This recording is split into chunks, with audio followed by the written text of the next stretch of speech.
السلام علیکم ورحمۃ وبرکاتہ۔ اللہم صلی وسلم علی نبینا محمد۔ انسان اپنی غلطیوں پر شرمندہ ہو پھر اللہ تعالیٰ کی طرف رجوع کرے تو اللہ تعالیٰ ضرور معاف کر دیتا ہے۔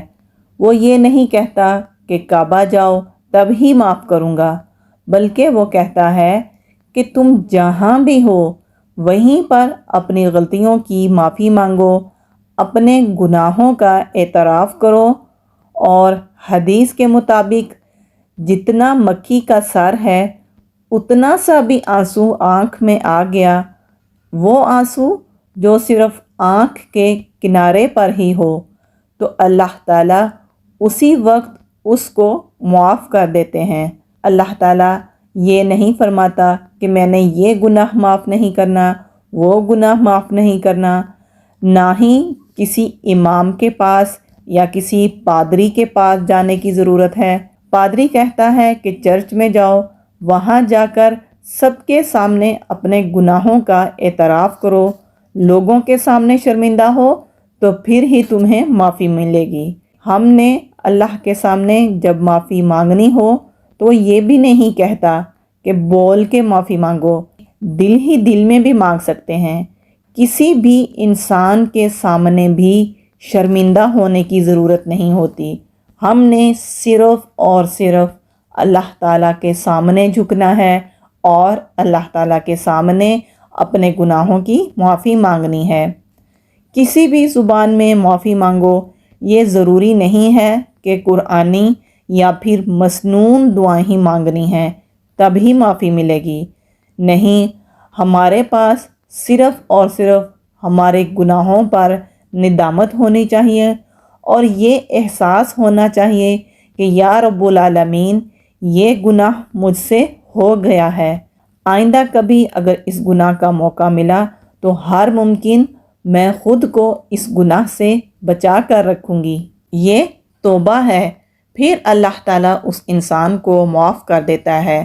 کوئی اس رب کو پوچھنے والا نہیں ہے کہ کیوں معاف کیا، نہ ہی ہمارا رب یہ لکھتا ہے کہ یہ تو بوڑھا ہو کر میرے سامنے آیا ہے، نہ یہ دیکھتا ہے کہ وہ جوانی میں آیا ہے، نہ ہی وہ یہ دیکھتا ہے کہ اس کے گناہ کتنے ہیں، تھوڑے ہیں یا زیادہ ہیں، آسمان کی بلندیوں کو چھو رہے ہیں یا کم ہیں، بلکہ وہ تو اتنا مہربان رب ہے کہ سارے گناہ انسان کے ڈیلیٹ کر دیتا ہے۔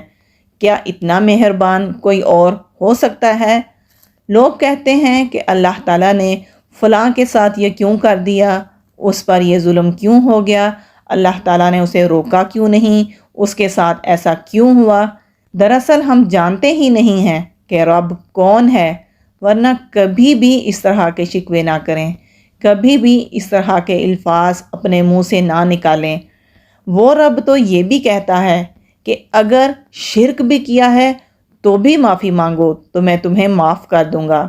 شیطان نے کہا تھا اے اللہ میں انسان کو بہکاتا رہوں گا، اللہ تعالیٰ نے اس کو مہلت دی، اس نے کہا میں انسان کو آخری سانس تک بہکاؤں گا۔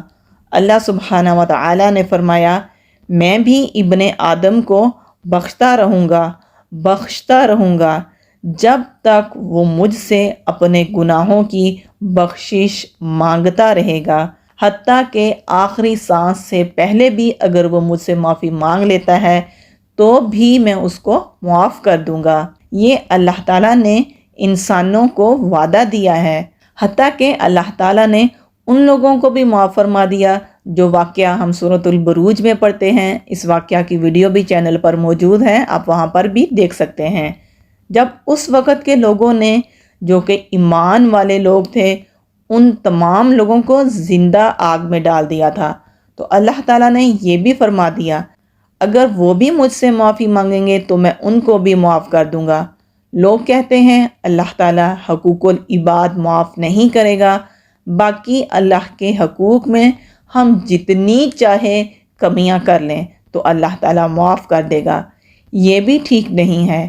آپ میں سے اکثر لوگوں نے یہ واقعہ سنا ہوگا کہ 99 قتل کرنے والے کو بھی تو اللہ تعالیٰ نے معاف کیا تھا، کیا اس نے بھی انسانوں کے حقوق میں کمی نہیں کی تھی؟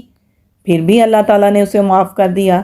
تو یہ بات غلط بات ہے کہ حقوق العباد اللہ تعالیٰ معاف نہیں کرے گا۔ یہ اللہ کا کام ہے کہ وہ کیسے کرے، کس طرح کرے۔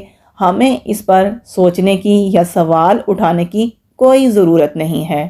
حدیث میں آتا ہے، مسند احمد کی حدیث ہے کہ ایک بوڑھا شخص لکڑی ٹیکتا ہوا آپ صلی اللہ علیہ وآلہ وسلم کی خدمت میں حاضر ہوا اور کہا، میرے چھوٹے موٹے گناہ بہت سارے ہیں، کیا مجھے بھی بخش دیا جائے گا؟ بہت نافرمانیاں اور بہت زیادہ سرکشیاں کی ہیں، کیا مجھے معاف کر دیا جائے گا؟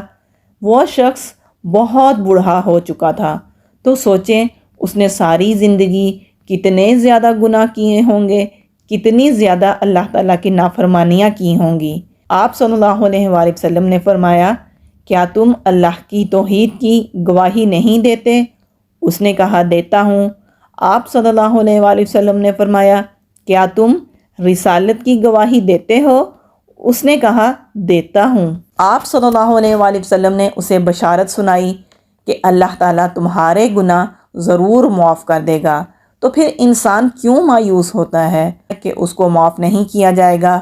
مایوس دراصل انسان تب ہوتا ہے جب اللہ سبحانہ و تعالیٰ کو انسانوں جیسا سمجھنے لگتا ہے، کیونکہ انسان تو معاف نہیں کرتے، اللہ تعالیٰ انسانوں کے گناہ بھلا دیتا ہے۔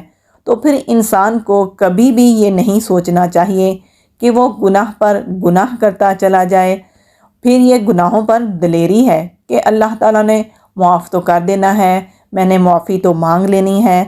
اس طرح بالکل بھی نہیں کرنا چاہیے کہ انسان گناہوں پر ڈٹ جائے کہ اس رب نے تو مجھے معاف کر ہی دینا ہے، تو چلو گناہوں کو جاری رکھتے ہیں۔ نہیں، بلکہ اللہ تعالیٰ کو پسند ہے کہ انسان اس امید کے ساتھ میری طرف آئے کہ اللہ تعالیٰ اس کو معاف کر دے گا، اس طرح کی توبہ کے ساتھ آئے کہ میں آئندہ کبھی بھی یہ گناہ نہیں کروں گا۔ اللہ تعالیٰ مایوس لوگوں کو بھی یہ خوشخبری سناتا ہے، اس لیے ہمیشہ استغفار کرتے رہیں۔ استغفار کی بہت ہی زیادہ فضیلت ہے۔ نبی کریم صلی اللہ علیہ وآلہ وسلم بھی استغفار کیا کرتے تھے، تمام انبیاء کرام بھی استغفار کیا کرتے تھے، تو پھر ہمیں تو بہت ہی زیادہ استغفار کرتے رہنے کی ضرورت ہے۔ اس لیے ہمیشہ اپنی زبان کو استغفار کے ذکر سے تر رکھیں۔ ہر وقت جب بھی آپ کام کر رہے ہوں، آپ کے ہاتھ کام کرتے ہیں لیکن آپ کی زبان کام نہیں کرتی، تو اپنی زبان کو استغفار کے ذکر سے تر رکھیں۔ بہت خلوص کے ساتھ، اخلاص کے ساتھ اللہ تعالیٰ کے سامنے عاجزی اختیار کریں اور اپنے گناہوں کی معافی مانگیں۔ اللہ تعالیٰ ہمارے گناہوں کو ضرور معاف کرتا ہے۔ اللہ تعالیٰ سے دعا کرتے ہیں کہ اللہ تعالیٰ ہمارے تمام صغیرہ اور کبیرہ گناہوں کو معاف فرمائے۔ آمین۔ السلام علیکم ورحمۃ اللہ وبرکاتہ۔